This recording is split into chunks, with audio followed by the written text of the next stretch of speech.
جی کرم. میں نے اپنا مسئلہ بتانا تھا. میرے ہسبینڈ، میں بہت پریشان ہوں 2 سال سے. میرے ہسبینڈ کا ایک لڑکی کے ساتھ میری شادی کو 29 سال ہو گئے ہیں. میں 29 سال سے کمپرومائز کر رہی تھی. تو اب آ کے شروع سے ہی وہ ایسے ہی رہے ہیں، لیکن اب آ کے کوئی 1.5 سال سے ان کا ایک لڑکی کے ساتھ افیئر چل رہا ہے. دن رات پاگل ہوئے ہیں، فیس ٹائم کر رہے ہیں اس کو، بچوں کو بھی نہیں پوچھ رہے. میرے 4 بچے ہیں. میری بیٹی اپنی 28 سال کی ہے اور اسی کی عمر کی لڑکی کے ساتھ افیئر، اور وہ بھی میرڈ لڑکی ہے.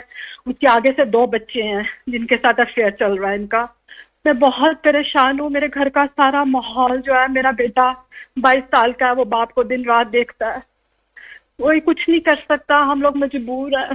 پلیز میری مدد کریں اچھا کسی طرح بھی، پلیز. اچھا آپ ایسا کریں. میری بیٹی کی کئی شادی کے لیے بات چل رہی تھی، لیکن وہ لوگ سیٹرڈے کو آنے والے تھے. میری بیٹی اس لڑکے کو بھی پسند کرتی ہے، لیکن اب وہ لوگ منع کر رہے ہیں. ہر کام الٹا ہو رہا ہے میرا، ہر کام. میں بہت پریشان ماں ہوں. مجھے اپنے سامنے کا اتنا نہیں جتنی مجھے اپنے بچوں کا ہے. پلیز. جی میں آپ کو کچھ بتاؤں؟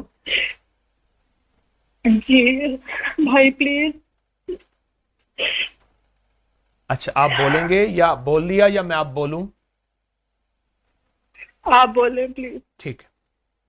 ایک چھوٹا سا لفظ ہے، ایک فرشتہ ہے، اس کا نام ہے ریبائل. حدیث میں آتا ہے کہ یہ مومنوں کے دلوں میں ٹھنڈک ڈالتا ہے، سکون ڈالتا ہے، چین ڈالتا ہے.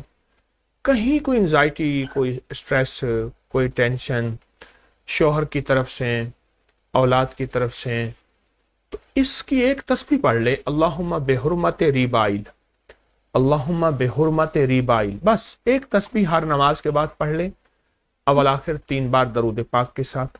دوسرا یہ ہے اللہم بسمک کہف کتمیر. بس یہ چھوٹا سا لفظ ہے، اس کو آپ سارا دن پڑھیں. اولاد کی شادیوں کے لیے، ان کے نصیب مقدر کے لیے، میاں کی زندگی میں تبدیلی کے لیے آپ یہ پڑھیں اللہم بسمک کہف کتمیر، اللہم بسمک کہف کتمیر. آپ یہ 2 وظائف کر لیجئے، زندگی میں کامیابیاں ملیں گی اور بہت خیریں ملیں گی اور بہت ہی زیادہ آپ کو زندگی میں چین اور سکون. آپ یہ کر لیں، انشاءاللہ ہمیشہ کی خیریں ملیں گی. آپ اس کے علاوہ کوئی ابکری کے وظائف اگر کر رہی ہیں تو ان کی بھی آپ کو میں اجازت دے رہا ہوں. آپ ابکری کے وظائف اگر کر رہی ہیں ان کی بھی اجازت دے رہا ہوں.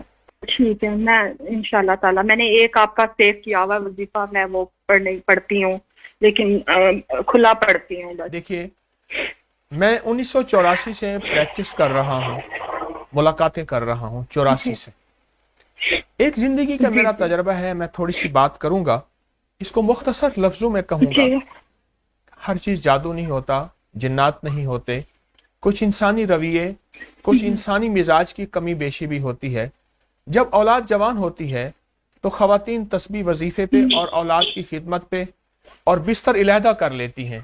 پھر اس کے بعد پھر اس بستر میں کوئی اور آتا ہے. میں زیادہ باتیں نہیں کروں گا، یہ بھی ایک فیکٹر ہوتا ہے اور بہت زیادہ. اور جو میری زندگی میں تلخ حیثیت بن کے آیا ہے، میرے پاس ہنستا کوئی نہیں آئے گا، میری بہن روتا ہی آئے گا. کیوں روئے گا؟ اس کے پیچھے خواتین کی کہاں غلطی ہے، خواتین کہاں کوتاہی کرتی ہیں، میں اس کی وضاحت نہیں کروں گا. بس اس پہ آپ ذرا توجہ کیجئے اور مزید جو وظیفہ دیا ہے اس وظیفے پہ بھی توجہ کیجئے گا. انشاءاللہ آپ کے کام